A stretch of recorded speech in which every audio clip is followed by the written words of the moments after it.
అందరికీ నమస్కారం.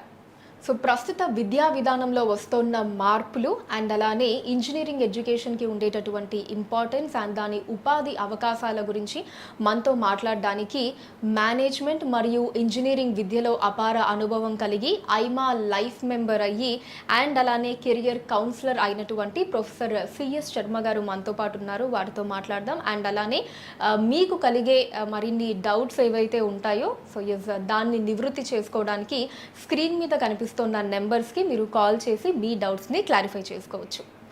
నమస్కారం ప్రొఫెసర్ సిఎస్ శర్మ గారు, ఎలా ఉన్నారు సార్? బాగున్నాను. ఓకే సార్, ఇప్పటి వరకు కొన్ని వేల మంది స్టూడెంట్స్కి మీరు కౌన్సిలింగ్ చేస్తుంటారు, కెరియర్ కౌన్సిలింగ్ అన్నది. సో ఏం సార్, ఏ పాయింట్స్ బేస్ చేసుకుని వాళ్ళకి చెప్తూ ఉంటారు? అంటే కౌన్సిలింగ్ ఏ రకంగా ఉంటుందంటే బ్రాంచ్ సెలెక్ట్ చేసుకోవడానికి, కాలేజ్ సెలెక్ట్ చేసుకోవడానికి కావచ్చు, పర్టికులర్ స్ట్రీమ్ సెలెక్ట్ చేసుకోవడానికి ఎలా ఉంటుంది సార్ మీ గైడెన్స్ అన్నది? అంటే మేము ఎలా చేస్తామంటే, నేను ఆల్మోస్ట్ మోర్ దాన్ 25 years నుంచి ఇదే ఫీల్డ్లో ఉన్నాను. సో నేను basically I'm a management expert. Meanwhile actually I worked in some other engineering colleges also.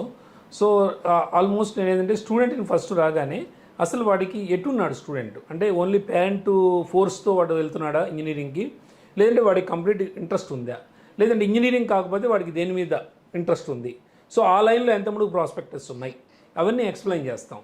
ఒకవేళ స్టూడెంట్కి నాకు ఇంజనీరింగ్ ఇష్టం లేదండి, నేను ఆర్ట్స్ గ్రూప్కి వెళ్తానండి అంటే, సో ఆర్ట్స్కి ఉన్న ప్రాధాన్యత ఏంటి, ఆర్ట్స్ తీసుకుంటే రేపు నీ కెరీర్ ఎలా ఉంటుంది, సో అది దానిలో ఉన్న లొసుగులన్నీ చెప్పిన తర్వాత సో ఇది తీసుకుంటే నీకు బాగుంటుందని చెప్పి మనం ఇంజనీరింగ్లో ఉన్న అడ్వాంటేజెస్ ఇవన్నీ వాడికి చెప్పి దానిలో ఉన్న లొసుగులు చెప్తే ఆటోమేటిక్గా స్టూడెంట్ అట్రాక్ట్ అవుతాడు.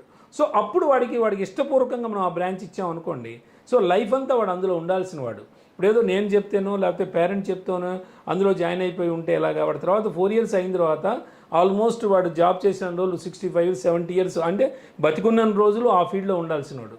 సో మనం వాడిని ఆ లైన్లో ఉండాల్సిన వాడు కాబట్టి డెఫినెట్గా మనకున్న అభిప్రాయం ఏదన్నా ఉంటే దాన్ని పాజిటివ్గా వాడిని మోటివేట్ చేసి ఆ కోర్స్ తీసుకున్నట్టు చేయాలి, కానీ మనం బలవంతంగా వాడి కోర్సు ఇప్పించలేము. అందుకని చెప్పి నేను ఒక 15-20 minutes నా దగ్గరకు వచ్చినప్పుడు స్టూడెంట్స్ని, ఈవెన్ పేరెంట్స్ని కూడా నేను అలౌ చేయను, బయటే కూర్చోమని చెప్తా పేరెంట్స్ని. సో ముందు స్టూడెంట్స్తో మాట్లాడతా, వాడి వ్యూ ఎలా ఉందో చూసి, వాడి వ్యూ ఒకవేళ కరెక్ట్గా లేకపోతే అలా కాదురా బాబు ఇలా చేస్తే నీకు బాగుంటుంది, ఇలా చేస్తే నీ లైఫ్ బాగుంటుంది, నువ్వు 23-24 years కల్లా బ్రహ్మాండంగా సెటిల్ అవుతావు, సో ఇది అని చెప్పి మార్గము వాడి చేత ఒప్పించి అప్పుడు నేను కాలేజెస్ కానీ ఏదైనా సజెస్ట్ చేస్తాను. సో పేరెంట్ కూడా దానికి, నా దగ్గరకు వచ్చే పేరెంట్స్ కూడా మ్యాక్సిమం అలానే కోఆపరేట్ చేస్తారు. నాకు వాళ్ళే ముందు చెప్తారు, సార్ మేము బయట కూర్చుంటే సార్ మీరే మాట్లాడండి సార్, మీరు ఎలాగ చెప్తే అలాగా మేము ఫాలో అయిపోతామంటే, నేను ఎలా చెప్తే కాదు, స్టూడెంట్ని ముందు మనం వాడు ఎలాగున్నాడో వాడి ఆలోచన ధోరణి ఎలా ఉందో దాన్ని బట్టి మనం ఫాలో అవ్వాలి. ఒకవేళ వాడిది తప్పుగా ఉంటే ఆలోచన దాన్ని సరిచేసి మనము కరెక్ట్ రైట్ పాత్ వాడికి చూపిస్తూ మనం చేయగలిగితే వాడి కెరీర్ బాగుంటుందని చెప్తూ వాడి స్టూడెంట్కి ఎలాగ కావాలో ఆ రకంగా మనం వాడికి గైడ్ చేయడం జరుగుతూ ఉంటుంది. అండ్ సార్, ఈ వాల్యూ యాడెడ్ కోర్సెస్ అంటే ఏంటి, అండ్ అలానే ఇవి స్టూడెంట్ ఉపాధి అవకాశాలకి ఏ విధంగా ఉపయోగపడతాయి? అంటే వాల్యూ యాడెడ్ కోర్సెస్ అంటే మనకి ఇప్పుడు బీటెక్ చదువుతాడు స్టూడెంట్, 4 years తర్వాత బయటకు వస్తాడు. సో ఆల్మోస్ట్ మనకి స్టేట్లోనే ఒక ఆంధ్ర కానీ తెలంగాణ తీసుకుంటే ఆల్మోస్ట్ ఒక 3.5 to 4 lakhs approximately, minimum 3 to 3.5 lakhs అయితే బయటకు వస్తారు ఇంజనీరింగ్ స్ట్రీమ్ నుంచి. సో ఇది వచ్చినప్పుడు అందరూ బీటెక్ చదువుతారు, అందరూ కంప్యూటర్ సైన్సెస్ చదువుతారు, but what are the additionally they have అనేది చూడాలి మనం. అంటే ఎడిషనల్గా వాళ్ళకి ఏముంది, బీటెక్తో కాకుండా వాళ్ళకి ఎడిషనల్గా ఏం సర్టిఫికేషన్స్ ఉన్నాయి. సో అంటే ఇప్పుడు ఇండస్ట్రీకి కావాల్సింది కూడా అదే కదా, రేపు ఏదైనా కంపెనీకి వెళ్ళాలంటే వాడికి కావాల్సింది పైథాన్ ఉందా, లేకపోతే హడూప్ సర్టిఫికేషన్ ఉందా, లేకపోతే నీకు జావా సర్టిఫికేషన్ ఉందా, లేకపోతే బిజినెస్ అనలిటిక్స్లో ఏమైనా సర్టిఫికేషన్స్ ఉన్నాయా, లేకపోతే డిజిటల్ మార్కెటింగ్లో ఏమైనా సర్టిఫికేషన్స్ ఉన్నాయా, ఇలాంటివన్నీ చూస్తారు. సో ఇద్దరు వెళ్ళినప్పుడు ఇద్దరు మంచి కాలేజ్ చదువుంటారు, ఇద్దరికి మంచి కమ్యూనికేషన్ స్కిల్స్ ఉంటాయి. సో నెక్స్ట్ వాళ్ళు చూసేది ఏంటంటే వాట్ దే ఆర్ ఎడిషనలీ హ్యావింగ్ అనేది చూస్తారు. సో ఈ సర్టిఫికేషన్స్ వాడికి ఉంటే ఏంటంటే కంపెనీ వాడికి అడ్వాంటేజ్ అవుతుంది. సో ట్రైనింగ్ అనేది వాడు ఎక్కువ ఇచ్చుకోక్కర్లా. సో ఆటోమేటిక్గా అందరికీ 3 months 4 months ట్రైనింగ్ ఇస్తే వీళ్ళకి జస్ట్ 1 month ట్రైనింగ్ ఇస్తే సరిపోతుంది. సో ఆటోమేటిక్గా కంపెనీస్ అనేవి వాడి వైపు అట్రాక్ట్ అవుతాయి, సో ఈజీగా తీసుకుంటారు. అందుకని చెప్పి మనం ఈ కోర్స్తో పాటు ఏమి అడిషనల్ సర్టిఫికేషన్స్ ఇస్తున్నారు, ఉత్తి కోర్సే కాదు. ఓకే, కోర్సు మీరు ఏముంది థియరీ చదువుకున్నా సరే 70-80% వచ్చేస్తుంది, కానీ కోర్సుతో పాటు ఎలాంటి సర్టిఫికేట్స్ ఇస్తున్నారు, స్టూడెంట్కి ఎంత కాన్ఫిడెన్స్ ఇవ్వగలుగుతున్నారు కాలేజీ వాళ్ళు, ఈ అదర్ యాక్టివిటీస్ ఏం చేస్తున్నారు, ఇలాంటివన్నీ అబ్జర్వ్ చేసి కనుక స్టూడెంట్ని పంపించగలిగితే వాడు 100% 4 years తర్వాత ప్లేస్మెంట్కి వెళ్ళగలుగుతాడు. సో ఈ రకమైనవి చూడాలి మనం. వాల్యూ యాడెడ్ కోర్స్ అంటే బీటెక్తో పాటుగా ఎడిషనల్గా ఏముంది స్టూడెంట్ అనేది. సో అవి మనకి ప్రూఫ్ అంటే ఒక సర్టిఫికేట్ రూపంలో మనం చూపించగలగాలి. అలా చూపించగలిగితే డెఫినెట్గా వాళ్ళు కెరీర్లో బాగా సెటిల్ అవుతారు. ఈవెన్ ప్లేస్మెంట్ చేసేటప్పుడు వాళ్ళు కూడా అంటే ఇంటర్వ్యూస్ ఎవరైతే ఉంటారో అవును, సో ఇది డెఫినెట్లీ తనకు ఒక ఎక్స్ట్రా మైల్ లాగా సర్టిఫికేషన్ కోర్సెస్ అన్ని. అవును, సో వాళ్ళు కూడా ఇంప్రెస్ అవ్వడానికి ఛాన్స్ ఉంటుంది. ఇంకొకటి ఏంటంటే కమ్యూనికేషన్. ఇప్పుడు బీటెక్ చదివినా లేకపోతే ఏది చదివినా కనీసం వాడు say something about yourself అంటే they cannot speak even 2 minutes. అంటే వాడి గురించి వాడు చెప్పుకోవడానికి కూడా ఎల్కేజీ నుంచి ఇంగ్లీష్ మీడియం చదువుతున్నాడు బీటెక్ వరకు, but they cannot speak out. So company వాళ్ళు ఏం చూస్తారంటే మెయిన్ కమ్యూనికేషన్ చాలా ఇంపార్టెంట్, వైటల్ రోల్ ఈ కమ్యూనికేషన్.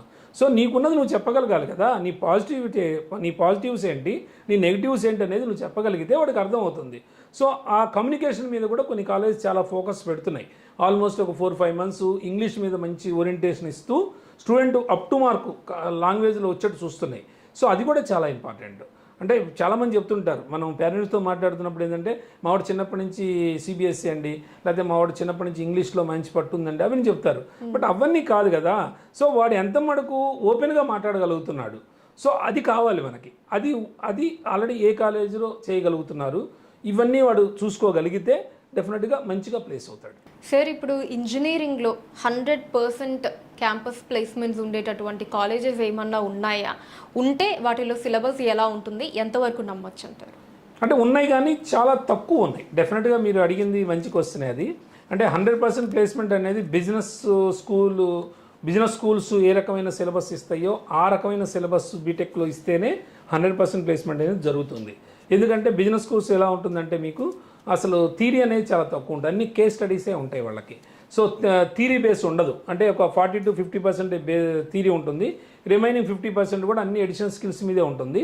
ఈ బీటెక్లో కూడా సేమ్ బిజినెస్ స్కూల్ మోడ్లోనే ఇప్పుడిప్పుడే కొన్ని ఆల్రెడీ బీ స్కూల్స్లో ఎక్స్పీరియన్స్ ఉన్న వాళ్ళు కొంతమంది కొన్ని కాలేజెస్ తీసుకొని రన్ చేస్తున్నారు. సో అలాంటి కాలేజెస్కి వెళ్తే ఏంటంటే వాళ్ళు ముందే కొంత అగ్రిమెంట్ కూడా మనకు ఉంటుంది ప్లేస్మెంట్ గ్యారంటీతో. సో వాళ్ళు కొన్ని వాల్యూ యాడెడ్ సర్టిఫికేషన్స్ కూడా ఏమి ఇస్తారనేది ముందే మనకి చెప్తారు. ఇదిగో ఫస్ట్ ఇయర్లో ఈ సర్టిఫికేట్, సెకండ్ ఇయర్లో ఈ సర్టిఫికేట్స్ వస్తాయి, థర్డ్ ఇయర్లో ఇవి వస్తాయి అని వాళ్ళు ముందే మనకి ఇస్తారు. సో ప్లేస్మెంట్ రాకపోతే ఏంటనేది కూడా వాళ్ళు మనకి ఒకటి ఇస్తారు, ప్లేస్మెంట్ రాకపోతే ఇది అని. సో అలాంటి కాలేజ్ చూస్ చేసుకుంటే కొంత మటుకు పేరెంట్స్ కూడా అడ్వాంటేజ్ ఉంటుంది. సో అంటే top colleges already value added certificates ఉన్న కాలేజెస్తో పాటు ఇలాంటి కాలేజీలు కూడా చూస్తే కనుక పేరెంట్స్ సో వాళ్ళకి కొంత అంటే ఒక కాన్ఫిడెన్స్ అయితే ఉంటుంది పేరెంట్స్ కూడా. ఓకే, కోర్స్ అయిన తర్వాత 100% ప్లేస్మెంట్ వస్తుంది అని చెప్పి. సో వాళ్ళకి ఎవరికి అలా అనుకున్నప్పుడు పేరెంట్స్ ఎవరైనా మమ్మల్ని అడిగితే మేము డెఫినెట్గా 100% వాళ్ళు సజెస్ట్ చేయగలుగుతాం. సార్ స్టూడెంట్స్ మీ ద్వారా జాయిన్ అయితే వాళ్ళకి వచ్చే బెనిఫిట్స్ ఏంటి? అంటే జనరల్గా ఏంటంటే మన ద్వారా జాయిన్ అయిన స్టూడెంట్స్కి ఏంటంటే కొంత గైడెన్స్ ఉంటుంది. ఫస్ట్ ఆఫ్ ఆల్ ఇప్పుడు మేము ఆల్మోస్ట్ 25 years నుంచి ఈ లైన్లో ఉన్నాం కాబట్టి మనకి స్టూడెంట్స్ కాల్ చేస్తే అడుగుతూ ఉంటారు ప్రతి వాళ్ళు కూడా. అసలు ఫస్ట్ మన దగ్గరకు వచ్చినప్పుడు స్టూడెంట్ సో వాడికి ఏమీ నాలెడ్జ్ లేకుండా వస్తాడు ఇంటర్మీడియట్ అయిపోగానే. వచ్చినప్పుడు మనం ఏం చేస్తామంటే ఈ 2-3 months వాడు ఏం చేయాలో ఫస్ట్ చెప్తాం. ఈ 2-3 months ఇదిగో నువ్వు ఈ ఫౌండేషన్ నేర్చుకుంటే నీకు ఈ కోర్సుకు ఉపయోగపడుతుందని చెప్పి ముందు నేను ఆ పని చేస్తాను. ఆ తర్వాత అది అయిన తర్వాత కూడా వాడు ఇంజనీరింగ్ చదువుతున్నప్పుడు కూడా మనకి టచ్లో ఉంటారు. సార్ మాకు ఇలా అవుతున్నాయి, ఈ సర్టిఫికేషన్స్ అవుతున్నాయి, ఇలా క్లాసెస్ అవుతున్నాయి సార్, నెక్స్ట్ మేము ఏం చేస్తే బాగుంటుంది, నెక్స్ట్ సెమిస్టర్లో ఇంకేమైనా రాయమంటారా ఎగ్జామ్స్, ఇవన్నీ అడుగుతూ ఉంటాడు. రెండోది మాకు ఆ కాలేజీ ఫీడ్బ్యాక్ కూడా తెలుస్తూ ఉంటుంది. ఎందుకంటే మా స్టూడెంట్స్ ఆల్రెడీ చదువుతూ ఉంటారు కాబట్టి అక్కడ కాలేజీ కరిక్యులం ఎలా ఉంది, ఫ్యాకల్టీ క్వాలిఫైడ్ ఉన్నారా లేదా, ఈ ఇయర్ ప్లేస్మెంట్స్ ఎన్ని వచ్చినాయి, ఇవన్నీ మనకు రియల్ ఇన్ఫర్మేషన్ తెలుస్తూ ఉంటుంది. ఓన్లీ వెబ్సైట్లోనో లేకపోతే గూగుల్లోనో సెర్చ్ చేసుకోవడం కాకుండా ఆల్రెడీ మన స్టూడెంట్స్ ఆల్రెడీ ఉంటారు కాబట్టి మనం వాళ్ళతో మాట్లాడుతూ ఉంటాం కాబట్టి ఆటోమేటిక్గా ఆ ఇన్ఫర్మేషన్ అయితే మనకి ఇస్తూ ఉంటారు. సో వాడిచ్చే ఇన్పుట్ని బట్టే మనం సజెస్ట్ చేస్తూ ఉంటాం.